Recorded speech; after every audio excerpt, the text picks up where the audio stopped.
California, it's not as sunny as we thought it would be today. So that's unfortunate. But thank you for joining me here. So today we're going to be talking about um, marketing your best self. And for the most part, everybody knows like when you go out there and you're looking for a job, it's really all about selling who you are, what it is that you do. So we'll go over a couple of things that we've found useful and that we know works as far as like looking for jobs within the tech industry. Okay, and did you guys get the Prezi link that I sent you? Yep, in your email. Awesome, perfect. So I'm gonna shoot you this screen share thing.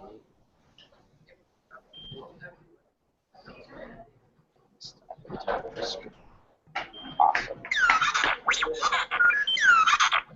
So that my family, Irvin, you know how this is with Filipinos. So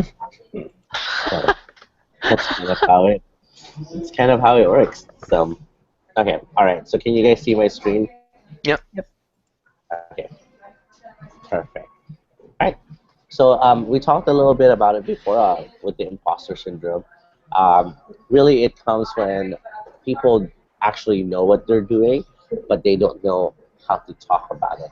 It hasn't become part of like who they are, and so when somebody comes in and says, "Oh, I know something about that too," they tend to feel a little bit just not as confident as they should be with the material that they already know.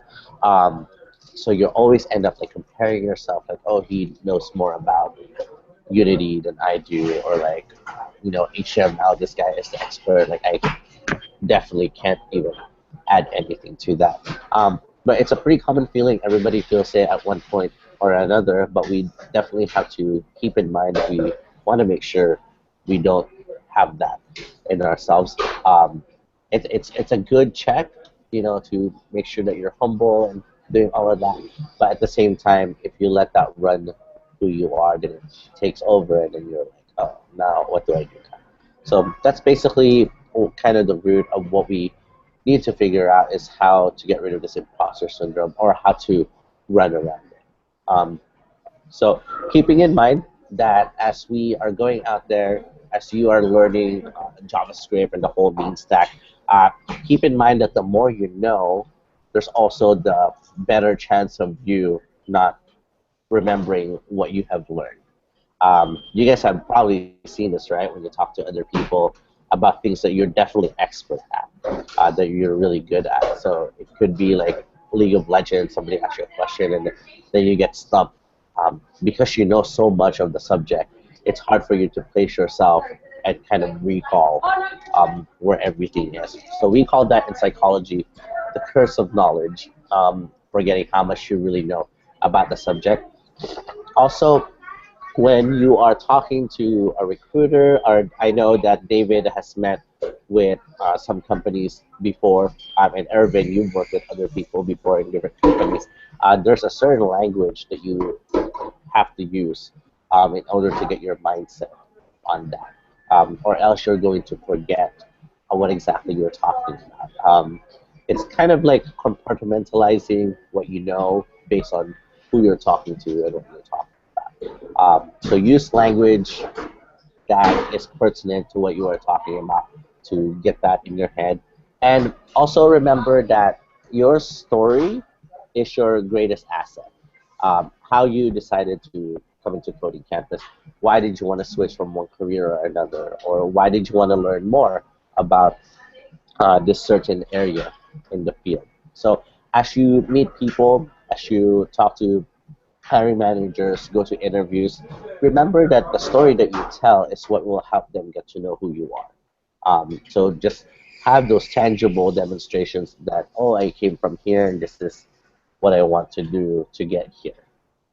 Does that make sense, guys? Do you have any questions or comments about what we talked about so far? No, that's really good. It's kind of interesting because um, there were certain things that I forgot to mention during one or two of the questions that I was asked yesterday that would have given them a better feel for the kind of a team player I am and helpful person I can be and stuff. And so that they may not. I hopefully from the other questions that I answered, they still got that impression. But um, it's just yeah. Yeah. No, no, totally. That's totally understandable, and you see a lot of that thing happen to a lot of people. Jay is in the Python class, and he's very good. Like he's had years in automation, and now he's going into data science. And excuse me, as he went to an interview yesterday, but before that, I was talking to him, and he's like, I'm like blanking out. I'm spacing out about like what I know. Like I know that this is what they're going to want to hear from me, but I just feel like I can't get there. Like that I'm not the person that they want. And so it's easy to get wrapped up in all of those. And of course, when you're in an interview, what you're thinking is just, I just need to impress this guy and tell him how much I know. But really, when you go through the first, the second, the third, the fourth interview, they already have an idea of whether or not they want you. The rest of it is if your story is going to fit in with theirs. A Hmm. lot of companies are looking for that so that they don't have to worry about telling someone that, hey, this is how we do things. The closer your mindset is to the company, the easier it is for them to see your skill and then add your social aspect and making you a lot more marketable to them.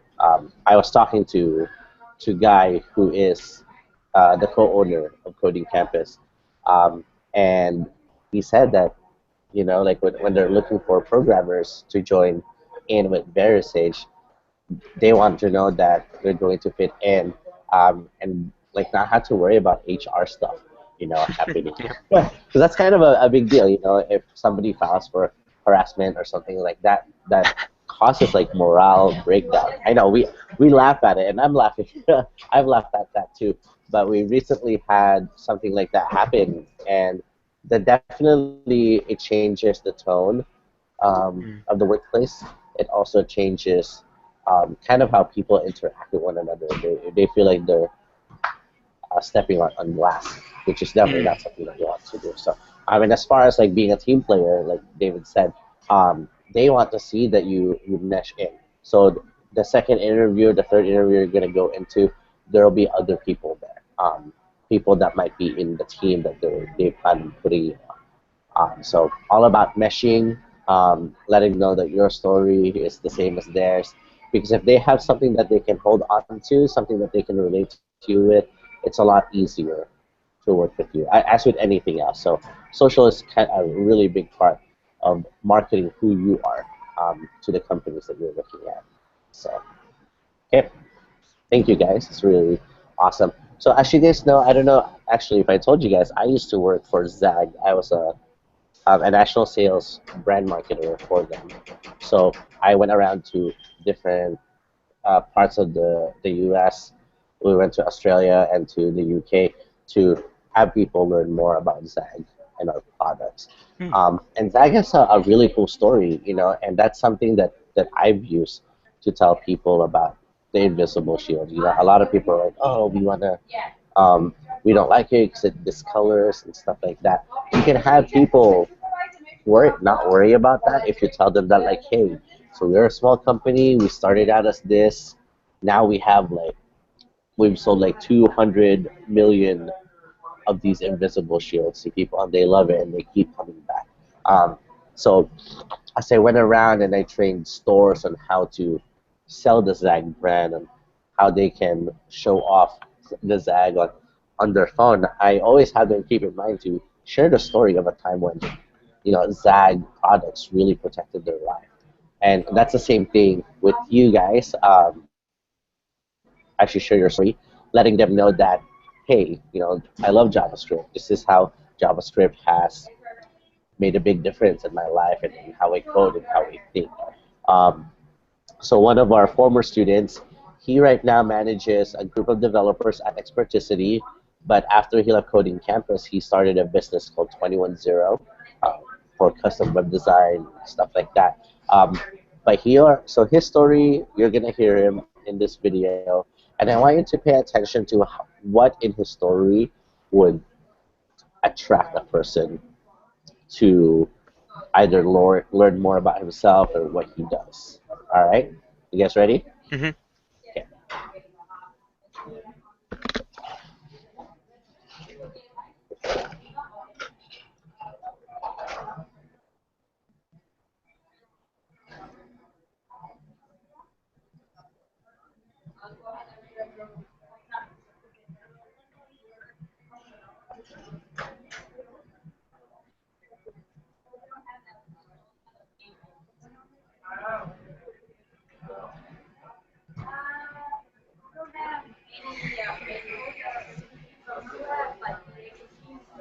I don't know if it's just me, but I don't hear anything.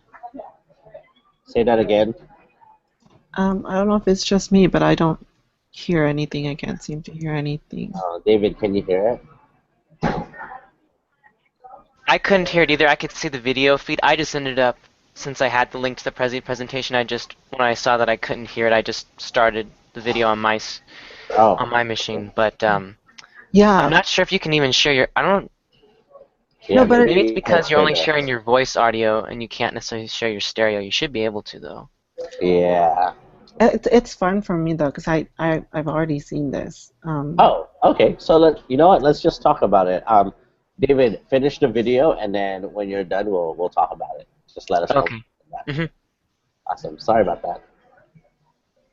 No problem.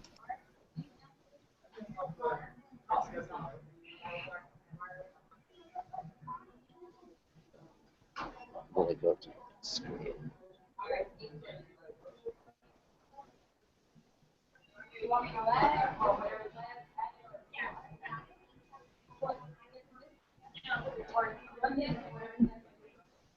Yeah, this is one of the background stories for Coding Campus. So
I finished the video.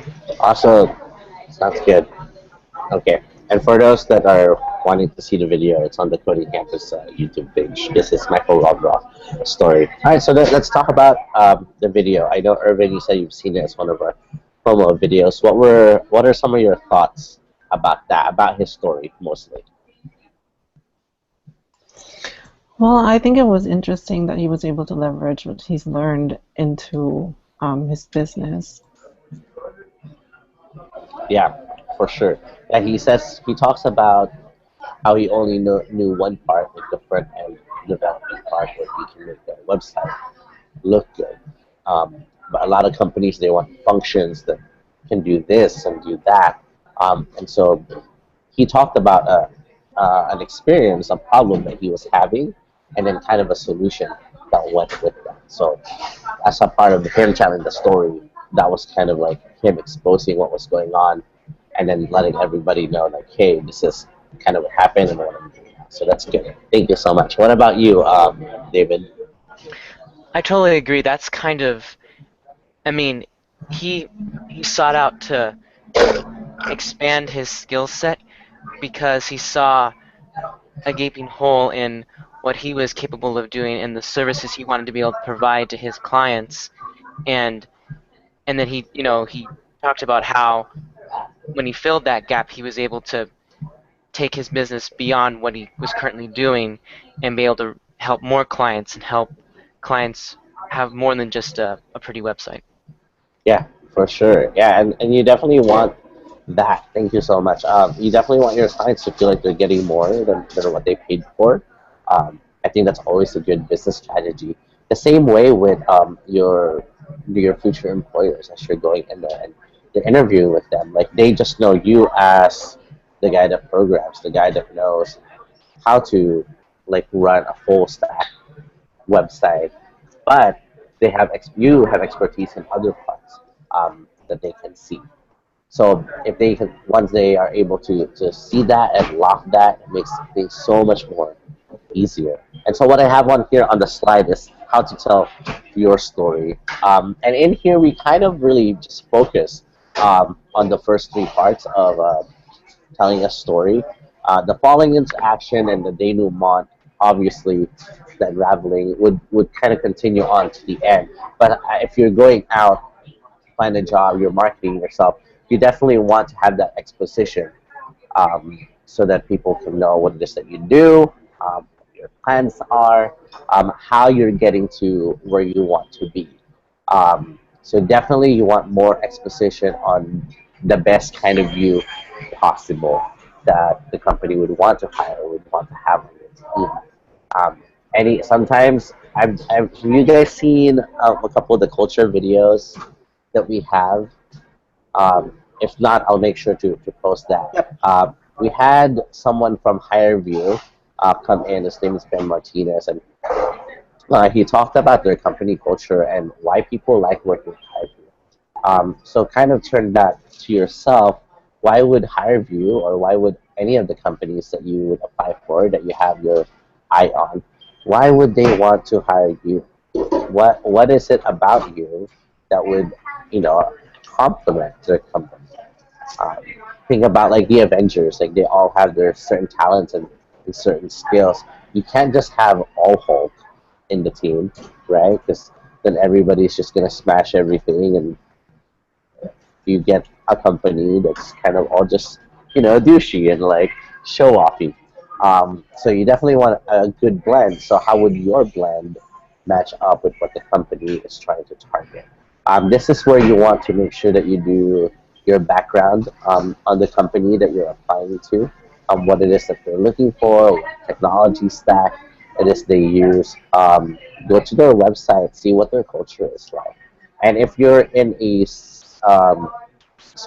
if you're in a setting where you're at a meetup or you meet someone randomly, have them talk about themselves and what they do rather than talking about you. People obviously they love to talk about themselves, but you are in no position to be flaunting who you are when you're trying to um, court someone to give you a job, right? We've had those scary dating anecdotes, and this is where that comes in. Getting a job or connecting with someone really is kind of like dating. You show off the best part of who you are and see how that can complement that person or that company. So know how to tell your story. Expose what you need to expose, what you can expose. Use your judgment on that. You don't want it to be too much, but you don't want to sound like you're not confident about what you do. The rise in action would definitely be the part where you want to make a change. You tell them that, I'm at my job and it's just not working out for me, so I wanted to learn more, and this is how I'm doing it. And the climax would also, at this point, would be the climax where you tell them that this is what I've decided to do. Um, I'm going to change. I've gone to Coding Campus. It's a boot camp that's going to help me bring myself to that career. We have projects that we're doing, so we have a portfolio at the end, and then just kind of switch it to them. So talk about them, and then eventually, at some point, because people in the industry really want to help one another, they will tell you if there is anywhere that they think that you would fit in. All right. I don't know. Do you guys write much? I'm a storyteller, and so that's kind of how this works. All right. You used to. Well, no, even as a gamer, right, Irvin, when you game, it's a story that you're following, right? Yeah. So you can see that there's a whole universal aspect to this thing, and I hear you laughing, David. But first, No, it's true. I like video game stories too, and making my own story in a game. yeah, hey, that's why we love playing Dungeons and Dragons, right? Yes. So I know. But you guys should definitely come to Comic Con in Salt Lake. I think you would really like it. Well, That there's would be one cool. closer. I mean, But it's not the same, you know. It's it's in Utah. Utahns get weird. So you got the Mormons and the Mormons that don't want to be Mormons, and then the like people that just want to be different and all that good stuff. So, anyways, enough about Comic Con. Um, so let's talk about more a little about marketing yourself. Do you guys have like, uh, I know you guys have a LinkedIn accounts because you've added me on there. But like, what else in social media are you guys on? Are you on like Twitter? Do you have a blog that you're writing? yeah, Twitter and I have a blog that I haven't updated in years. Awesome. Sweet. Yeah, I mean, I have like a LinkedIn, a Twitter, and a Facebook account, but I'm not like super active. I don't really. I'm a person that I usually don't just share random things. If I share something, it's something that I feel is important and meaningful, or I might comment on Okay. someone else's thing because I think it's important to comment on it and stuff. But what I wanted to do, that I'm planning on trying to do, is have a blog because it's a way to practice writing and being able to, um, even just if it was just educational concepts I was relaying, be a good practice for that as well. Yeah, I think those are great. Yeah, and I know like social media has this thing where people are like, oh, you're just posting random stuff, and definitely that does happen. There are people that just post random stuff out there, but you can be um, influential in a sense that you plan what it is that you're going to put on. So I also manage social media for Coding Campus and various stage. And I don't just post like, I mean, there's some times that I post like random stuff on there, like when there's stuff happening at the office. But for the most part, everything that goes into social media, you want to make sure that you're thinking about the audience and like who's going to see it, how are they going to perceive you. So whether it's Twitter or LinkedIn or your blog or Facebook, you can definitely have a more structured way that you're going to post on that. Um, so with this class is a great way for you to use Twitter or blog even, just so you can talk about your experiences, some of the triumphs that you've gone through, some of the failures that you've encountered as you're going through the course, and brand yourself as that. So when people see that, they see you, and you take them in part of the journey that you are going through as well. We have a couple of people that are tweeting what they're doing in class. Your LinkedIn, you can write an article about, what the boot camp has done for you or what it is that you're able to create out of it. You don't need to necessarily talk about Coding Campus, but Coding Campus is a part of your story. When you go to interviews and you tell them you go through a boot camp and you just say Coding Campus, people are not going to know who that is. So the more explanation about that, the better. Um, Once again, it's the whole exposition on your part. What is it that you're learning? What is it that you want people to know about you, to know about what you're doing? And definitely through your social media accounts, your LinkedIn, your Twitter, even Facebook, can have that targeted feel on that. I will send you guys later on like some tips that you can do so that you can publish things that are more targeted to the audience that you're looking for, whether they're hiring companies or whether they're people from companies that you like, or if you just want to network. Social media would be the best way to go. Twitter will allow for you to talk to them um, without being worried about like stalking them or whatever, right? Because I know on Facebook, like I've definitely this happened before. Like with my job, like I look at people's Facebook's account and sometimes I'll go up, I'll meet them and they'll be like, oh yeah, how was this? And they're like, how did you know about that? but But on Twitter, you can ask them, "Oh, this is a great picture. Like, what are you guys doing? What are you up to?" I mean, you can kind of keep a more informal Mhm. relationship with that. Um, Bobby Clayson, actually, he's one of we have star students from each of the classes. Sorry, Bobby was from that class, and we just ran with it. So Bobby had this blog, and it was great. We had like 1,400 reaches and engagements with the blog that he wrote and that I put on the web. Mhm. And then people liked the story, so we got him together with Switch, and Switch did an interview with him, and it was way great. So he talked about how he was a firefighter and now he's a coder, and kind of the things that happened in between. And it made people like Bobby. Like we go to events and Bobby's there. They're like, oh yeah, they're Bobby Clayson. Like we've seen you stuff around. So definitely you can be more targeted. You can be more. You can plan your social media strategy for sure. It doesn't just need to be random stuff. If you want to be known as the person that talks about Linux, then post stuff on Linux, articles on Linux, your thoughts on Linux, a project that you're working with on Linux, and keep using that keyword so that people will find you and they know that you're talking about Linux because of all the stuff on there.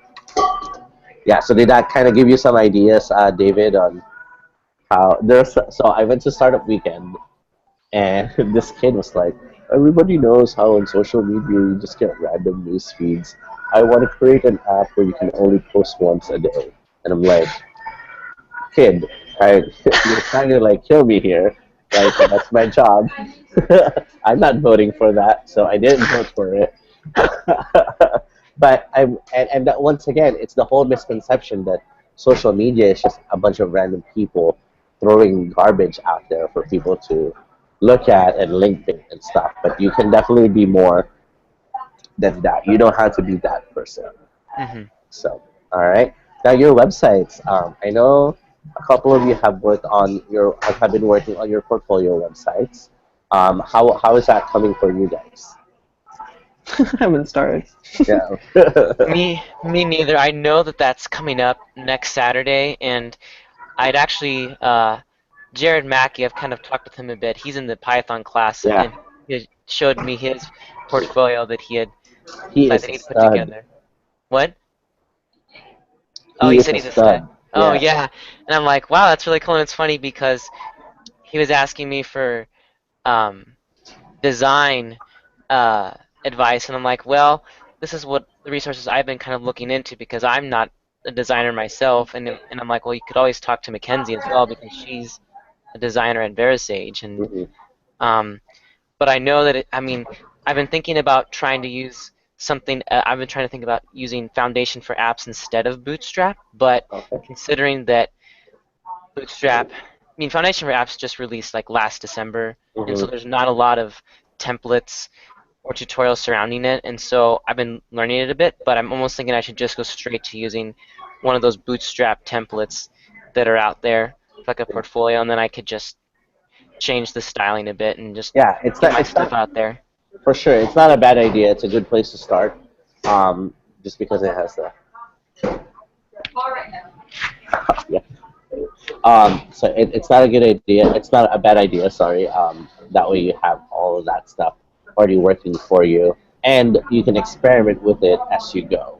Mhm. Mhm. So, and I'd be more than happy to help you guys. I did do design before, so Ah. yeah. So I can definitely help you guys with that. And Irvin, I just thought of this. There is a Filipino guy that actually came here to Provo from San Francisco. He works at Dev Bootcamp, and he came down here for the React JS conference. Um, I think I'm gonna try and introduce you guys.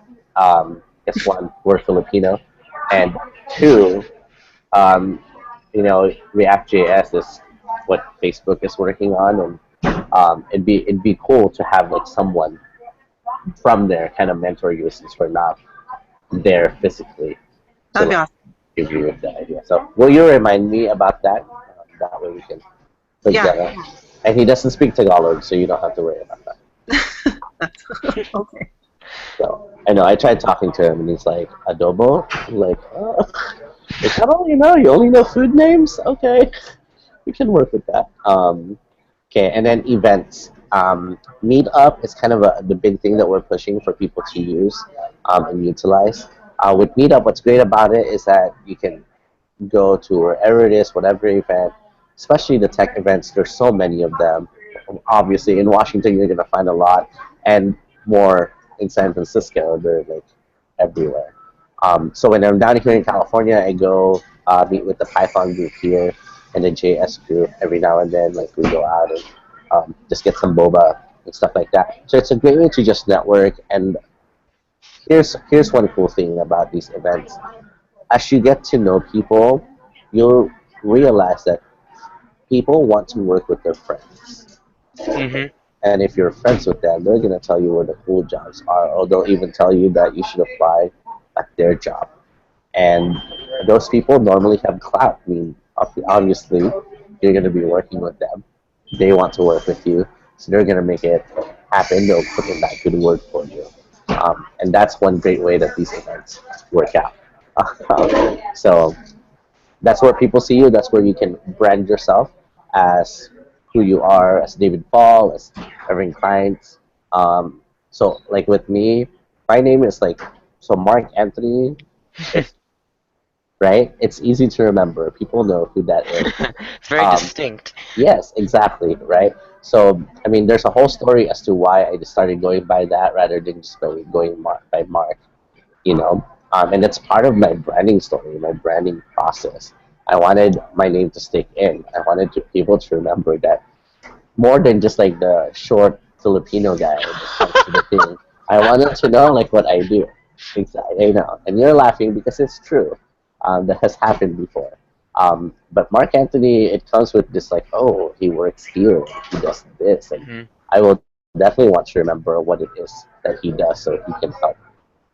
So a lot of these things, they're not just random. Like Mhm. you work for it and you work hard. So yeah, that's kind of how you want to do that. So now you notice that the whole thing is called how to market your best self. It's not how to market yourself or like yourself asleep. It's your best self. And that changes from person to person, from each opportunity, from each environment that you're in. So you definitely want to make sure that you're presenting the best Irvin at a meetup or the best Irvin at a job interview. Because they require different things. And you want to make sure that what you're presenting at each opportunity is the best version of yourself that they need at that time. All right. So just a couple of checklists for us here with branding. Um, so create your sites, whether it's Twitter, LinkedIn. Have a strategy on how it is that you're going to use that. I have an audit that I will be sending you guys. That way you can kind of take a look, see what social media sites you will use when you schedule it. But the most important part is what you want that to say about you. Um, sure, you want to be the random person, but you want to be consistent if you're going to be random about it. And think about the audience that you are going to be talking to, or who it is that they want to see or to hear. The video at the bottom, we'll just have you guys watch that at a different time. This is what David was talking about with the random people on Facebook and post random stuff. The cool thing about it is they've kind of established their own niche. So there's a new mom niche, or like the high school girl niche, or the guy, the overly political friend niche. So, and it's funny. The video is also way funny. But what you'll see is that there are people in your friends that you obviously would go to them about those certain things Mhm. because it's what they post about, right? So if you want your friends to ask you about JavaScript, then you'll definitely want to be posting stuff on JavaScript or gamification, things like that. Correct? Mhm. Yep. All right. So we're not gonna watch the video because you can't hear it. But okay. So if you guys know how to get a hold of me, but my contact information is here. Um, my Twitter handle is also my Instagram handles, and that's also how you find me on Facebook. So it all just kind of goes together. It makes it easy. But once again, before we end, I want us to make sure that we're setting realistic goals. And it could just be like tweeting about games once a day, or like last night I played League of Legends for 13 hours. It was great, Yes. right? My nephews were playing. That's why I had to leave because the bandwidth at their house is not the best. So, but it could be goals like that, or if you said I'm gonna post a blog once a week, make sure that you post it at the same time every week. That consistency is Mm. definitely what's going to help you with that. And don't worry about other people. Just do you. Do this that you are good at that moment, at that time, and everything will work out. And obviously, we're here at Coding Campus to help you with anything that you want. The great thing about having VeriSage on our side is that we can go to anybody on VeriSage and ask them for help um, on design, on bootstrapping, on Angular, things like that. So make sure that you use those resources as much as you can, because they are definitely going to help you, and we're more than happy to provide that. All right. Do you guys have any questions before we go? What is it you just want to do? I do. Okay.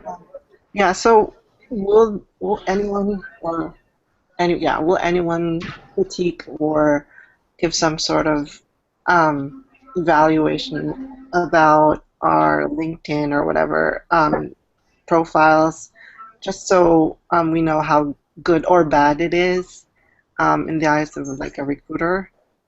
Yeah. Actually, let me get on the calendar right now and tell you guys what we have going on. So this week we have a couple of cool things, and so it's a little different with the main stack course. All of these are going to happen on a Saturday.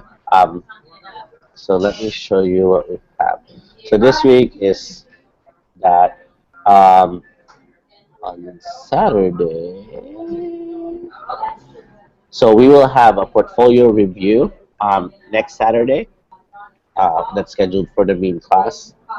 The following week, we'll have the alumni and also a LinkedIn panel so that you guys can ask questions um, and get your critique on what your LinkedIn profile looks like.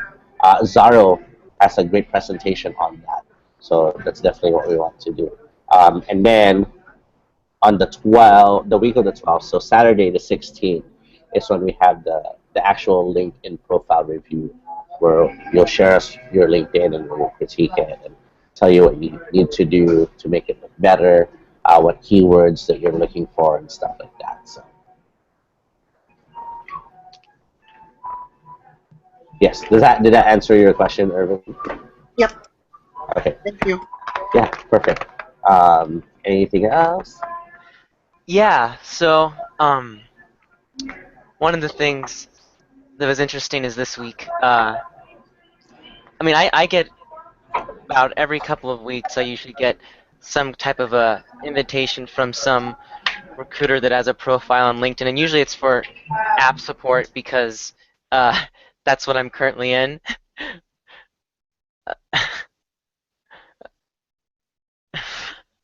and and so what was kind of cool is this week I recently changed my LinkedIn profile to talk about how I like to solve problems, Uh huh. and I had and all of a sudden this week I got like this invitation from this recruiter for I think it's called Epic, where they Okay. do like medical record stuff, Uh huh. and they're like, we're looking for people um, that like to problem solve and stuff, and looking at your background, we think you'd fit into that. And so it's just interesting that all of a sudden, after changing my LinkedIn profile to actually reflect what I like doing that's a part of computer science, that someone just picked up on that. I don't know how they did it, but anyways, I thought that was kind of cool.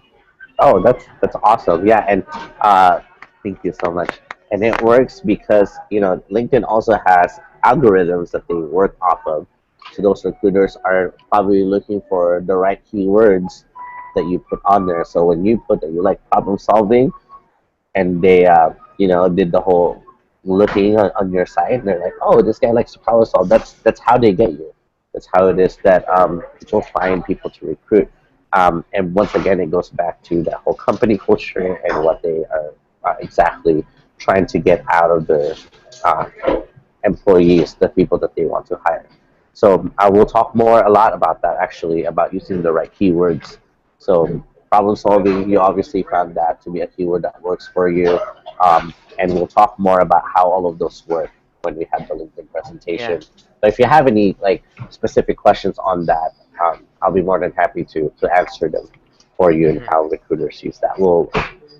We used to have like a lot more presentations for the night course, but the instructors have found it that their audience, like their time is already so limited.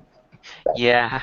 So Saturday gets to be that time where we get to talk about that. So Yeah, I had one more. for sure. So what I also realized is, I could probably what I haven't put on LinkedIn, and I'm not sure if it's the right place to put it, is kind of a description. I mean, because I have a description of what I like to do and where and what industry I want to work in or the kind of environment. But like on LinkedIn, I've never really expressed like this is how I'm a team player, because people can, whether it's at Coding Campus right now or at my work or at Eastern, like a lot, like one of the main things they always, or one of the things that I hear a lot from them when I've helped people is like, I appreciate you. And it's like, how do I go about exposing that on like LinkedIn and stuff so that people are like, oh wow, this guy has a really great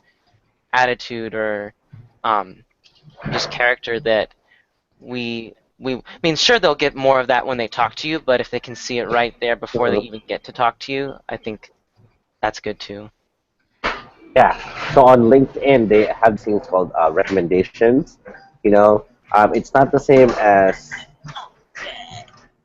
Hold on a second. It's not the same as the ones where like, oh, I endorse you for Microsoft.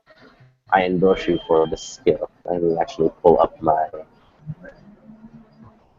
Yeah, I don't have any endorsement. I mean, I have like the skill endorsements, but I don't have like the recommendations from other people. That's definitely something that you want. We've talked enough that I could probably recommend you for something, right? Can you guys see my page right now? I still see you, but not your page. Screen share.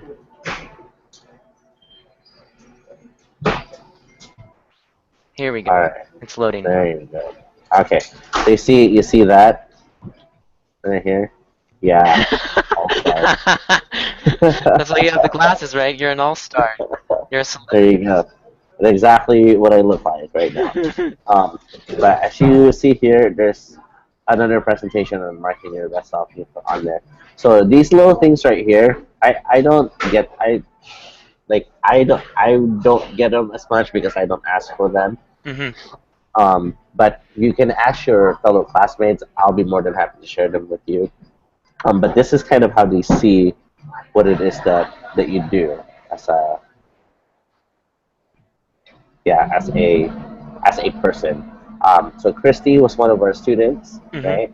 And now she works at Xactware, and she wrote that about me.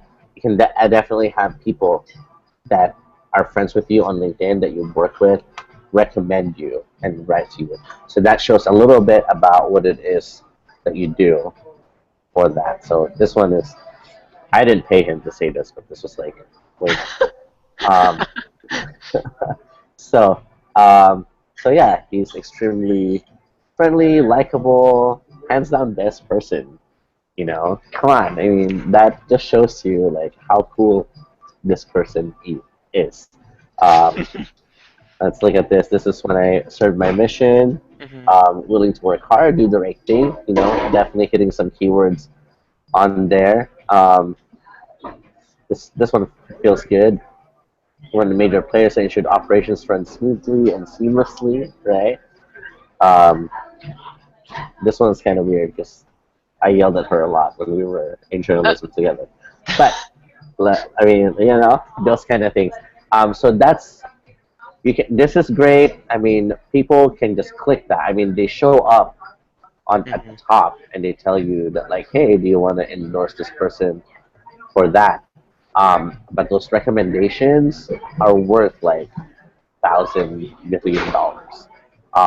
So you guys are gonna start working in groups soon. I would suggest that you put in like the projects on there and have the people that work with you write about your work ethic. That's really where that shines, where it shows. Is in those recommendations. Because people are not just gonna write random things on there. They're gonna take their time um, and make sure that as you do that, or that as they do that for you, you do that for them as well. Does that make sense? Yep. Yeah. Two-way Okay. street. Exactly. And this person, like, she went through the course. Bless her heart. Um, um, so this is one of those things where she just didn't believe in what she can do. Like, she's way great, but she felt a lot more comfortable doing the electrician stuff than continuing coding. And I don't want you guys to be like that. I mean, she's a great person, but we've introduced her to so many people. She had a job lined up at one of the big companies in Salt Lake, and she turned it down because she didn't feel like it was going that she was going to be able to do what it is that she wants to do. So it's just those kind of things, Mm-hmm. unfortunately. So yeah. Oh look, there's a job opening. PHP MySQL programmer at Applicant Pro. You guys can move here. No, there's a lot of cool companies in Provo. I mean, I'm open to working anywhere really, but we'll see how my if I get an offer from Limelight at all. That would be way cool. Yeah, that'd be awesome. Yeah, and the thing too is, Mark, you're talking about people want to work with their friends. Well, Your friends are at Limelight. yeah, so there's five, like almost all the developers are graduates from the college that I graduated from, and Oh, five of them are well, three of them, no, two of them are ones that I knew well that I talked with on the bus, and then the other three I'd kind of had some affiliation with, and I'd kind of talked with a little bit, right? And so there's those five. Then there's one person that worked at Ecoa with me that is now there, and so there's half of their developers I know. So it's like, oh, that's good. Yeah, yeah, definitely. but yeah, and so we'll probably find out next week, I guess. Yeah, for sure, and definitely keep me posted on Yeah. that. Oh, also, I think you'll probably be talking about this, but there's that aspect of um, job searching where um, I've heard about it before, where even if you don't get an offer extended to you from a company, it's Hmm. still like a best practice and um, to send them like an actual like physical thank you letter for them giving you the Oh, opportunity to wait. interview with Yeah. them. Mhm. Yes. Yeah. Yeah. That's really like a great. You want to make sure that you don't burn any bridges. And with Verisage, when we look at people that we want to hire, and sometimes they would be great, but we just don't have a project with them at the moment. So we definitely keep them in mind because all companies have a hiring funnel that they have. So Hmm. definitely want to do that. One of my jobs in Idaho that I got, she wasn't even looking at me. Like I had interviewed with her, and she was ready and set to hire another person. But I emailed her like saying thank you, and that's how I got the job. And so I worked at BYU Idaho for like 2 years. So That's awesome. yeah, so Cut. definitely don't burn any Yeah. bridges. If anything, add them, connect with them on LinkedIn. Shoot the breeze with them. Be like, hey, how are the kids? How's soccer? Stuff like that. Definitely, yeah. I haven't actually gone to any meetups yet, but I'm planning on going. Well, there's not a ton in Spokane, but there's two that I'm interested in. But they're on um, one's at one's at the first Tuesday of every month, and one's Uh, on the last Tuesday of every month, and that's during like class hours, but I had talked to Soraya about before, like, if I have interviews or stuff, she's like it's okay if you just let us know and you still are going through the material and doing the assignments. And so, well, what are your thoughts on that? Um, that I'm always down for people to go ahead and do that. Just because if anything, once again, it keeps you in constant contact, and it allows for you to really be working. One other thing that would be really good would probably be like doing some open source projects Yep. once you go to those meetups. Um, those are always a good way to meet people and for you to show off your code. Yep. Yeah, I still have to, after Trent Oswald's talk this week, uh, I still need to find something that I could contribute to. I mean, it's more like to start off with, it'd be a Hmm. lot easier to contribute to fixing bugs and trying Yeah. to think of something to add onto it, because when you're adding on to something to make it better, that usually involves a lot more time and effort. Not that I wouldn't want to do that, but just with doing this class right now and still working, um, I would like to do some contributing on an open source project. It's just I'd have to, be realistic about, okay, of what scope do I want to be contributing, and so. Okay. Yeah. For sure. Definitely. I'm sorry to cut this short, guys. That's fine. But nature calls, and my sisters are also calling. But if you have any questions, feel free to hip chat me or just send me an email, and I'll be more than happy to get back to you guys on that. Okay? Definitely. All right. Sounds good. Well, thank you, Irvin. Thank you, David. Once again, let me know if you guys ever need anything, and I'll be more than happy to provide you. All right. Thank you, Will guys. do. Yep. All right. Bye. Bye. Bye.